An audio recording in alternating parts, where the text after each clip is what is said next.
Stuffed eggplant Turkish style, Paleo. A healthy side dish that's as delicious as it is nutritious. Ingredients for one person. 1 eggplant. 200 grams ground beef. 2 teaspoon tomato paste.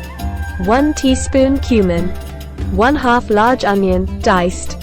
3 cloves garlic, minced. 2 tablespoons olive oil. Salt and pepper, to taste. Step to preparation. 1. Preheat oven to 350 degrees Fahrenheit. 2. Slice the eggplant in half and scoop out the flesh, leaving a 1/2 inch border. 3. Chop the scooped out flesh and set aside. 4. Heat the olive oil in a skillet over medium heat. 5. Cook the onion and garlic in the olive oil until translucent. 6. Add in the ground beef and cook until it's no longer pink. 7. Stir in the tomatoes paste, cumin, salt, and pepper. 8. Add in the eggplant pieces. 9.